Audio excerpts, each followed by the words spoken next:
Hello and welcome to Byju's IAS. Let's get started and look into the first article. The first article says changing the agri exports bracket. Agriculture plays a very significant role in the Indian economy. About 70% of the rural households depend on agriculture in an indirect manner. It contributes to about 17% to the Indian GDP. About 60% in the Indian economy are dependent on agriculture for their employment opportunities.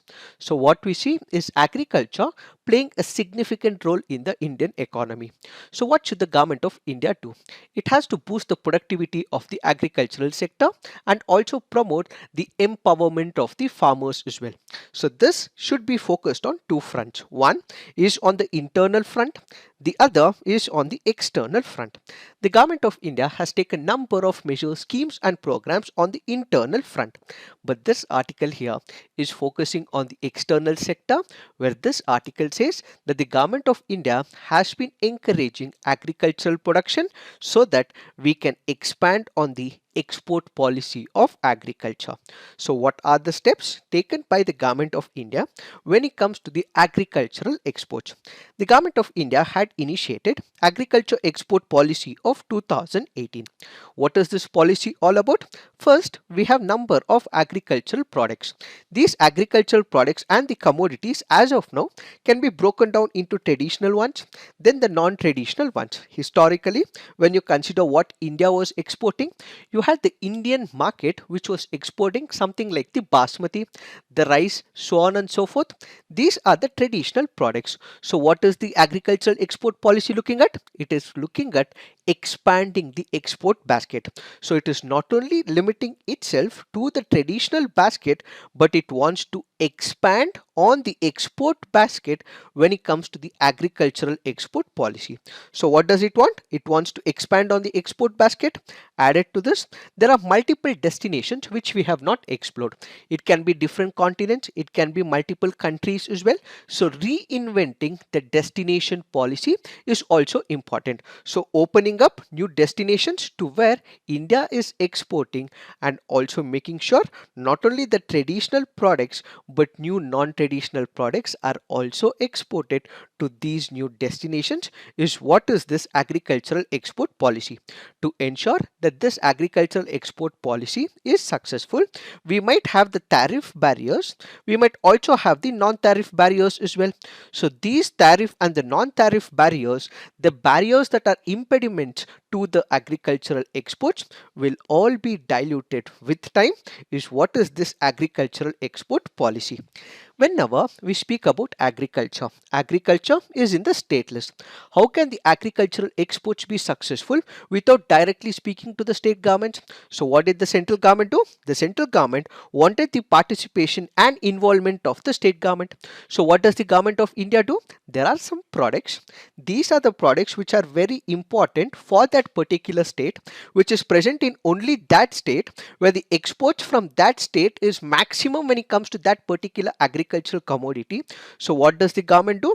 The government initiates talks with the state governments and ensure that state specific agricultural export policy also comes into picture. So we are not only looking at the national level, but if there are state governments which do not have an export policy, they have their own unique agricultural product. If this agricultural product is of unique variety, an export policy was to be initiated, so the central government allowed and encouraged the states to come up with its own set of export policy. Added to this, when we have to export, let's say the agricultural product is in the state of Uttar Pradesh, or let's say it is in the state of Himachal Pradesh, it has to come to the southern part of India. Why? Because what we have is exports from the ports. So what should happen? There can be perishable goods as well. There can be goods which can actually be destroyed, or it may not be used after 1 week. In that case, to address the transport and the logistic issue, the government came up with Kisan Rail program. What is this Kisan Rail program? Let's take for example the fruits, the vegetables, some of the perishables. These perishable goods may not be used after 1 week. So what does the government of India do? It comes up with an innovative plan where Kisan Rail comes into picture picture where it enables the farmers and the producers to move their agricultural produce from one state to another, from rural to the urban areas, so that the perishable goods can be used and need not be destroyed. All of these innovations, inventives, and multiple schemes and measures have been taken by the government of India when it comes to the agricultural products. So when we speak about the agricultural products, there are two in nature. One is what is called as agricultural products in primary in nature. Then what we have is the secondary in nature. What is this primary agricultural product? Primary agricultural product is directly derived from the nature and they can be used directly. Let's say for example the fruits. If you have to take it from the nature, let's say a apple, you can use it immediately. That is what is called as the primary agricultural product. Then we have the secondary agricultural product which has to be changed from one form to another. So a primary agricultural product is that agricultural product which can be used directly from the nature. It can be used by the human beings, but when it comes to the secondary agricultural product, what should be done? It should be converted from one form to another. Why are we discussing this? That is because this article here is speaking about secondary agricultural commodities. It says agricultural and processed food products in India has a total exports of about 11%.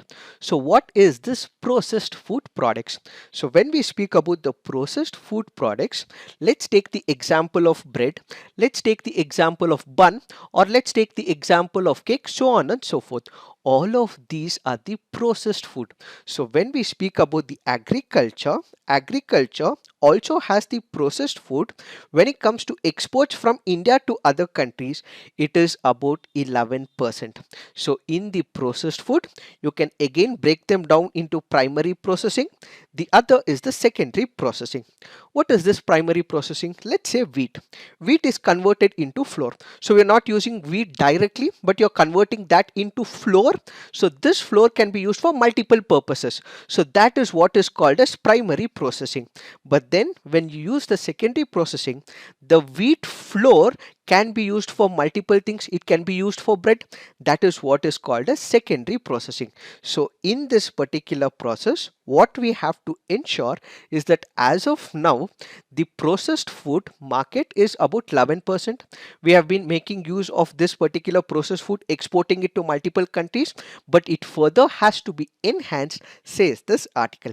If you look into the statistics from 2015 to 2016 to 2019 to 20, the value of agricultural and processed food increased significantly from 7.8 billion to 20.65 billion. Primary processed agricultural commodities form the major agricultural share as well. In fact, we also expanded our horizons to multiple other products.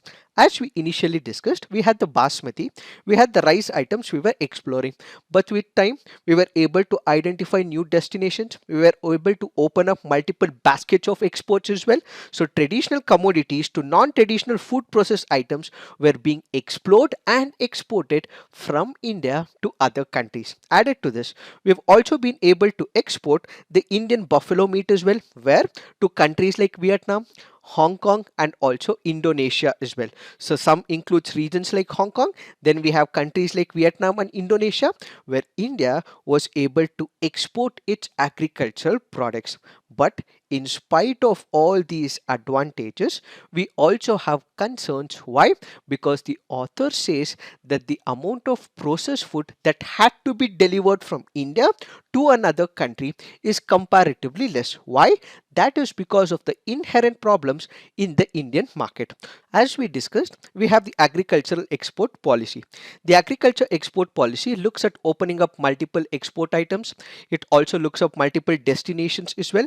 But then the problem is the export of processed food products is comparatively less, but ideally it could have been more. Why is it low? That is because India does not have a comparative advantage. What do we mean by comparative advantage? If you consider two countries, let's take the example of India and Bangladesh. If India is exporting one product to United States of America at what cost is it exporting this particular product. And if Bangladesh is able to export this product which has the same quality and it also has less cost as well, then whom will they prefer? They will obviously prefer Bangladesh. What does this article say? It says export of processed food products have been low in India because it does not have the cost advantage on comparative basis. Added to this, there are other non-tariff problems as well. What are those? Mandatory pre-shipment examination by export inspection agency being lengthy and costly, compulsory spice board certification. Even if there are some processed food products, let's say for example you have to send a lace packet, example, hypothetical example, or let's say you have to export haldigram sweet, so on and so forth. In that particular case, if there is a spice that is being used, in such a case it will still need the spice board certification. So it is not only about export of the spice products, but if there is a mixture packet or there is a food processed packet, if they are using spice in it, then in such a case spice board certification is compulsory, which means the cost of the overall product may also increase. Lack of strategic planning of exports by most state governments, we did discuss about it. Lack of predictable and consistent agricultural policy, discouraging investments by the private sector. Since state governments are the one which take care of the agriculture, since it is in the 7th schedule, there is no fixed policy for the agricultural sector. Only when we have a fixed policy, that is when private investments takes place. That is when people would want to invest and extract profits from it. But since this is one of the sector which the state governments have untouched, or they're little reluctant to touch because this is more about the sensitivity of the farming issue, as a result what we actually see is there is no private sector investments. So the food processing industry, which is only based from private industries, is not investing, so India does not have an advantage in this sector. Prohibition of import of meat and dairy based products in most of the developed countries. Why? They put in sanitary and phytosanitary measures or the impediments. And finally, withdrawal of the generalized system of preference export shipments to United States of America, which also requires additional health certificate as well. So these are the non-tariff impediments that is not allowing India to export processed food from India to other countries. In order to overcome all these issues, what should India do? India should nurture food processing companies. As we discussed, we have state governments which may not have entered into this domain, looking into the sensitivity of the farming. So what should be done? Identify the companies which have the bases covered, ensure that these non-tariff measures are completely eliminated, and also at the same time we have to take the comparative advantage into picture. So the cost of production should be comparatively less in comparison to another country. Identify the companies, nurture them, and also maintain the standards as prescribed by that particular company outside India and also by another country as well. So the most important factor is making sure the cost is less and we maintain the standards prescribed by another country, and making sure that there is high standards, cost competitiveness, technology infusement, and ultimately if we are able to meet all of these criteria, India can increase its share when it comes to the food processing industry, says this article. So considering we have advantages in the agricultural sector, we have to expand on the food processing sector, says this article. It is this that we have to understand in reference to this article. Now let's look into the next article. This article says what counts is seldom counted. The article here is speaking about census. There are many political parties, opposition party leaders who are asking and going in favor of the caste-based census. But the author says, as of now, in the year 2021, we were ideally supposed to have considered the decadal census. This should have been started by now. The government should have initiated the process, but the government has not initiated the process and they are not able to do it because of the COVID-19. This is where the author brings into an argument that we have elections taking place in multiple states in India. We had it in West Bengal as well. We had huge crowd coming up, gathering in the election rallies as well. So for conduction of elections, when we do not have the premise of COVID-19, why is it coming up for the regular census? Asks the author. Many political parties, in fact leaders, have been approaching for the caste census, but they have not been asking for the regular census. Ideally, this regular census should have been conducted because it has its own significance, says the author.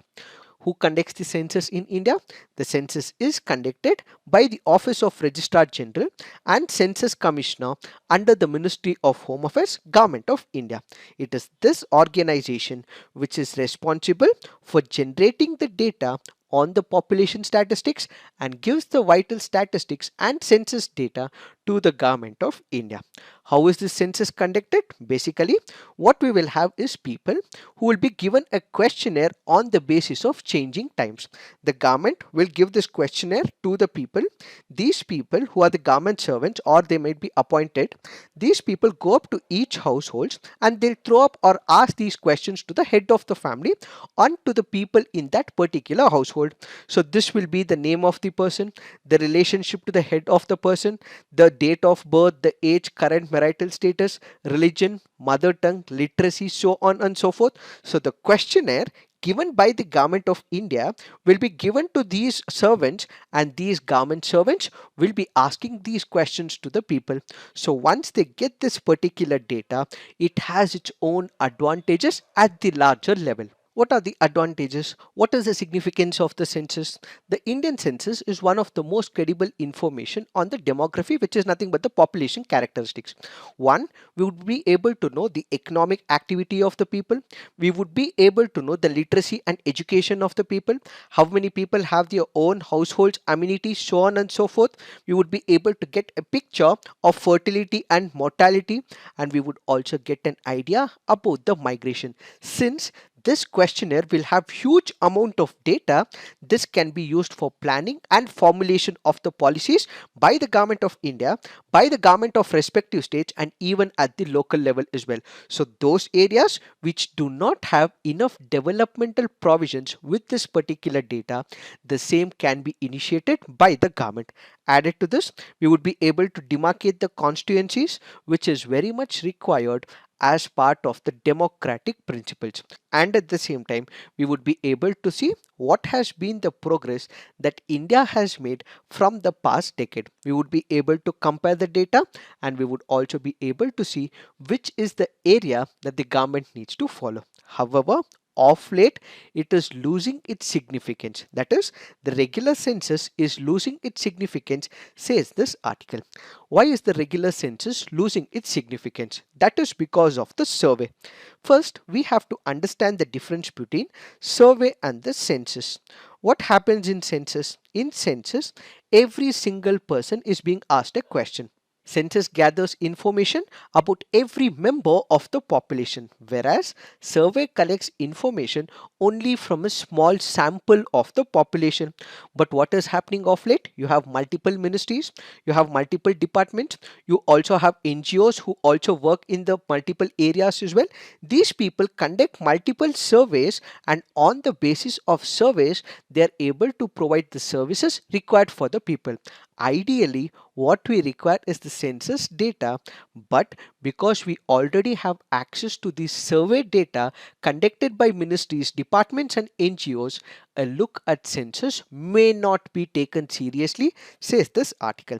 Added to this, data collected is not disseminated on time. One such example the author goes about giving is the data on internal migration census collected in the 2011 census. So the data that was collected in 2011 census came out as a chapter in 2016 and 17 as part of the economic survey. Why is there a delay when it comes to giving of the data? That is because of the government. What does the government feel? If there is one data, if it is released into the public, this can become a problem to that political party. So what does the government do? The government holds on to the data and releases this data only after the conduct of the elections. Similarly, the government of multiple political parties have done it. So this particular column says that there is a particular idea political parties do not give away data because this can disrupt their political agenda. Information release is also delayed because of the procrastination of the red tape and bureaucratic regulations. In fact, because the scientific community is not engaging itself in exploring the data for the future use, the author goes on to say that census data may not be taken seriously. Why? Because of all these issues and concern. And during this particular period, more emphasis is given to counting of castes and minorities because that is what is required for the manifestation of the political agenda. This is where the author goes on to say if caste based census is given more importance, this can be manipulated, misused by the political party. What does the author say? He brings into a concept of clientelism. What is it? Let's say, for example, we have all heard about reciprocity. We have also heard about quid pro quo as well. What happens? You give something and you take something. When it comes to the elections in India, unfortunately, we are still seeing elections which is not fought on the basis of policy, but it is fought on the basis of religion, caste, language, so on and other identities. So what will the political parties do? If there is a constituency, if there is a state which has more number of people from a specific caste, the contracts which should ideally be happening or given on the basis of bidding will not be on the basis of bidding and merit, but instead it will be on the basis of reciprocity. Because a particular caste has voted for that political party, all the favors will be given to that particular caste, all the contracts will be given to that particular caste, leading to allocation of private goods, jobs and grants to a particular client or a certain section of the people, called as clientelism. So clientelism is nothing but allocation of goods, allocation of jobs, allocation of grants to a patron or to a specific person because there is reciprocity. So you have voted, a specific caste has voted for a political party, so we will be giving you more, says the author. That happens to be a major impediment, which is why we should not be conducting the caste census, says the author. Then we have to consider another important and a beautiful principle given under this article. The article speaks about ascribed status, which we can call it as ascriptive values. Then we have achieved identities or the capability attributes, which is called as the achievement values. If you are a student of public administration, you would have administrative thinkers. One of the administrative thinkers in public administration happens to be Ricks. What does he say? He says that there are two types of value system. One is the ascriptive value, the other is the achievement value. What is this ascriptive value? Let's say, for example, you are born in a specific caste, you are born in a specific religion, you have a family backing. In all these cases, what a person is assigned is an ascriptive value. So what is an ascriptive value? Basically, it is the social status that is accorded to a person because he is born in that particular caste, religion or that family. But then there is something called as the achievement value. What is this achievement value? Irrespective of the person being born in a specific caste, religion, what we have is this is achievements are taken into picture. So what does Rick say? In all the traditional setups like in China and in India as well, what is given importance is to the ascriptive values. But when you consider the developed countries like United States of America, what is given importance is to the achievement values. So individual is given importance in China and in India, where ascriptive values, which caste he belongs to, which religion he belongs to, who is his parents, that comes into picture. But when it comes to achievement values, what has he accomplished, what is the achievements that he has done, what are the performance statistics backing him up is taken into picture for the achievement values.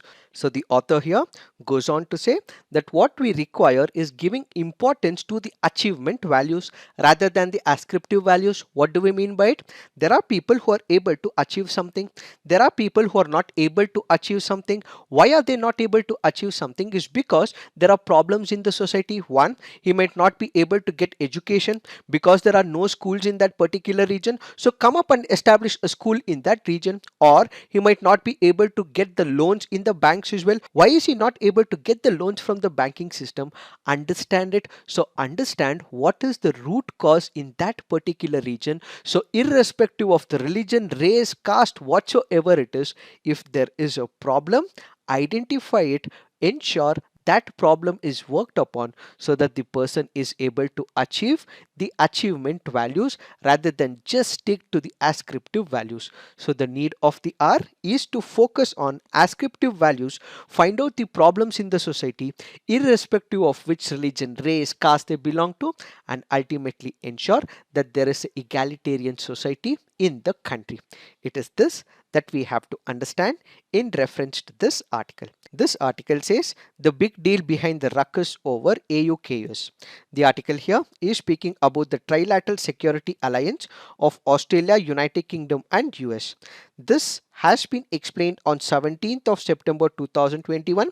You don't have to go through this article, but if you can visit and look into the lecture of 17th September 2021, everything has been explained. Now let's look into the mains practice questions.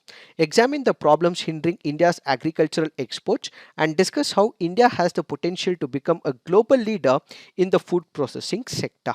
Next question. Census data in India are losing their relevance in the developmental agenda. Substantiate. So please write all your answers on the comment section. Peer review.